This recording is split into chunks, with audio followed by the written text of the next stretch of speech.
தூக்கிட்டு போய் இந்த எலியாக்கிட்ட கொடுக்கும். எப்ப காலையில விடிய காலத்திலேயே, அந்த நேரத்துல யாரு நான்வெஜ் எல்லாம் செஞ்சு சமைச்சு வச்சிருக்காங்க தெரியல.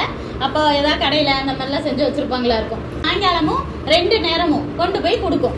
அப்போ மனுஷனுக்கு என்ன வேணும்? சாப்பாடும் தண்ணியும் தானே வேணும் உயிர் வாழ்றதுக்கு. தண்ணி வந்து அந்த ஆத்துல இருக்குதே நீ குடிச்சுக்கோன்னு சொல்லுவாரு. இப்படியே எலியா என்ன செஞ்சுட்டு இருக்காரு? ஒளிஞ்சுக்கிட்டு இருக்கிறாரு.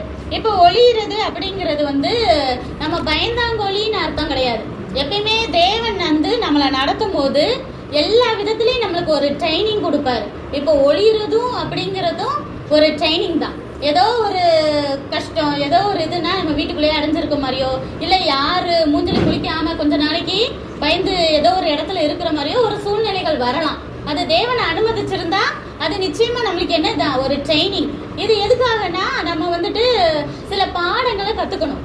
அப்போ நம்மளை சுத்தி இருக்கிற ஜனங்கள் எப்படிப்பட்டவங்க, நம்ம கஷ்டம் வரும்போது தானே தெரியும் நம்ம கூட இருக்கிறவங்க எப்படிப்பட்டவங்கன்னு. அப்படி பாடங்களை கத்துக்கிறதுக்காகவும், அதே போல நம்ம இப்ப தேவன் கொஞ்சம் வருஷம் கழிச்சு நம்மளை உயர்த்தி வச்சனையே நமக்குள்ள பெருமை வரக்கூடாது அப்படிங்கிறதுக்காகவும், என்னோட திறமையினால தான் இது நடந்துச்சு அப்படின்னு தற்பெருமை வரக்கூடாதுங்கிறதுக்காக தான் இந்த ஒளிஞ்சிக்கிற பீரியடை தேவன் அனுமதிக்கிறாரு.